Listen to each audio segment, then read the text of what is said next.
Assalamualaikum warahmatullahi wabarakatuh. Bismillahirrahmanirrahim. Alhamdulillahi rabbil alamin. Wabihi nasta'in wa ala umurid dunya waddin. Wassalatu wassalamu ala ashrafil anbiya'i wal mursalin. Sayyidina wa maulana Muhammadin wa ala alihi wa sahbihi ajma'in. Amma ba'du. Pertama-tama, marilah kita panjatkan puja dan puji syukur kehadirat Allah Subhanahu wa Ta'ala, yang mana sampai saat ini kita masih diberi kenikmatan berupa kesehatan dan iman Islam. Kedua kalinya, salawat serta salam semoga tetap tercurah limpahkan kepada Nabi Muhammad Sallallahu Alaihi Wasallam yang telah menuntun kita dari zaman kegelapan menuju zaman yang terang benderang. Hadirin rahimakumullah, akhir-akhir ini kita cukup melihat perilaku buruk yang dilakukan oleh seluruh elemen masyarakat, mulai dari kalangan ke bawah, kalangan menengah, sampai para pejabat kita. Beberapa perilaku buruk yang mereka lakukan antara lain pencurian, pemerkosaan, pembunuhan, penipuan, penyalahgunaan narkotika, serta korupsi. Semua perilaku buruk itu telah mengakibatkan kerugian yang banyak untuk negara ini, baik kerugian secara moral maupun secara material.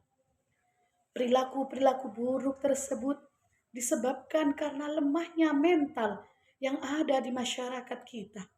Sehingga tidak mengherankan jika perilaku-perilaku buruk tersebut masih banyak dilakukan dan sulit untuk dikendalikan. Salah satu cara atau upaya yang dapat kita lakukan untuk menanggulangi hal tersebut adalah dengan diselenggarakannya pendidikan moral.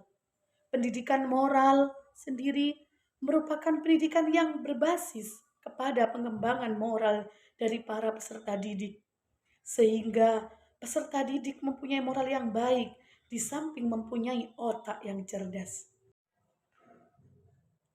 Hadirin rahimakumullah, adapun cara yang bisa kita lakukan untuk mengaplikasikan pendidikan moral kepada anak-anak kita adalah dengan menjadikan kita tauladan yang bermoral baik di hadapan anak-anak kita. Selain itu, pengajaran nilai-nilai moral yang mesti ditanamkan kepada anak-anak kita sejak dini. Proses pengajarannya harus dilakukan semenarik mungkin dan libatkan sang anak dalam proses pembelajaran, supaya pembelajaran nilai-nilai moral tidak berjalan hanya satu arah. Dan anak-anak tersebut merasa senang, merasa terlibat, serta jauh lebih paham terkait nilai-nilai moral yang mesti dianut. Mungkin proses pendidikan moral yang dijalankan tidaklah singkat dan mudah, namun hasil yang didapat sangat setimpal dari lama dan sulitnya proses pendidikan moral tersebut. Untuk itu, marilah kita terapkan pendidikan moral kepada anak-anak kita sejak dini mungkin, baik di lingkungan keluarga, masyarakat, maupun di instansi pendidikan. Dengan begitu, anak-anak kita nantinya akan menjadi generasi yang cerdas dan bermoral baik, sehingga perilaku-perilaku buruk tersebut yang sering terjadi akhir-akhir ini tidak dilakukan oleh generasi yang mendatang. Hadirin rahimakumullah, pepatah Arab pernah mengatakan al-adab fauqal ilmi, yang artinya adab itu lebih tinggi daripada ilmu. Kepintaran seseorang tidak ada apa-apanya jika dia tidak mempunyai adab. Abu Zakaria rahimahullah pernah mengatakan, ilmu bila adabin kan nari bila khitabin, wa adabin bila ilmin karuhi bila jasadin.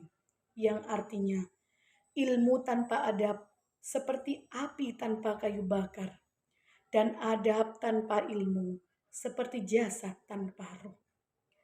Hadirin rahimallah, cukup sekian pidato yang dapat saya sampaikan. Apabila ada kesalahan, saya mohon maaf sebesar-besarnya. Wallahul muwaffiq ila aqwamit thariq. Wassalamualaikum warahmatullahi